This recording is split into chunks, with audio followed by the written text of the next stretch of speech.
Hi, day 3. Yesterday I talked to you about reality and what truth is and all the filters that we have inbuilt in our communication. So basically just remember we're a meaning-making machine. We continuously assess all the information that we are bombarded with. We continuously try to assess our environment, the people that we talk to subconsciously, to try and figure out if there's a threat, if we're in any form of danger. That is the job of our subconscious. That's basically what it needs to do.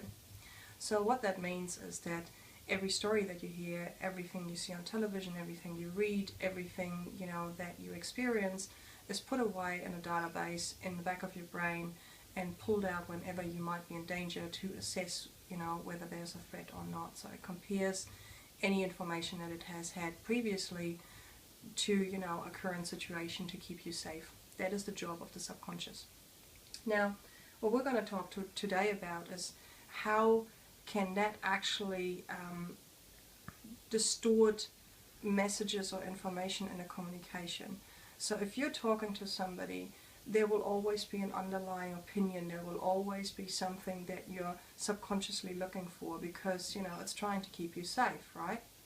So if you remember yesterday, now on day 1, I said, imagine there was an iceberg, and let's say you're meeting somebody. If you know the person well, you might know that much of information about the person, right? So this is the tip of the iceberg, and this is basically all you know. And this is a person you know well. A person you don't know at all, you might only know that much. You might only know that tiny little bit, or even less than that. But there's all of this stuff that you don't know about the person that you're talking to.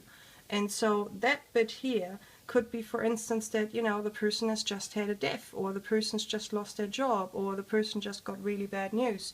You don't know what is going on internally in that person and why they are reacting the way they do with you in that given moment, why they give you a strange look, why they are angry, why they kind of have a harsh tone in their voice. It may have nothing at all to do with you. So just imagine you say X and the other person hears Y. And what I mean by that is you might have a bad day and you come across the wrong way, and so the other person picks it up the wrong way, because there is always this distortion going on. It's those filters that we have inbuilt trying to assess the given information, the information that we're getting from the other people. And you always have to give it a big portion of doubt, because if you change your perspective, all of a sudden everything looks in a completely different light. My general advice would be, try and step into the other person's world. Try and step into their shoes. Understand what is going on for them. Your parents might worry about you. Your supervisor or teacher might be worried that you're not going to make the class or whatever, but there may be other things going on. There may be other completely different things going on. Maybe there are health issues that your supervisor doesn't want to tell you about because it's confidential, it's private. Or maybe your parents are worried about something else. Maybe they wonder how they pay their mortgage or whatever and don't want to share it with you. You just don't know. So at any given stage, give it doubt. You don't have all the information.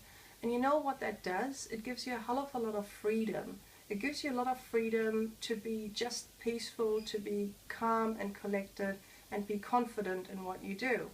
Because the thing is that you don't want to have to worry non-stop what other people think about you. You don't want to non-stop live in a world of insecurity and low self-esteem and low self-confidence. You want to snap out of that. And part of doing that, of having more self-confidence and being more secure, is just not interpreting everything that happens in your life and reflect it back to you and to your underlying opinion of who you think you are, because that will change over time, and we'll get to that. So basically, stay open to a change of perspective, stay open to having misinterpreted the message, and try and see any conversation, anything that happens in your life, from the perspective of the other person as much as you can, because again, remember, you don't know everything that's going on. And that is the best advice I can give you on that subject. We'll talk a little bit more about filters in the next few days, but contemplate it, and next time you have a tricky conversation or something's going on and it upsets you, just try and step into the other person's world and see What can you find that you didn't choose, that you didn't notice before? Choose to notice what you've never noticed before. Thank you very much.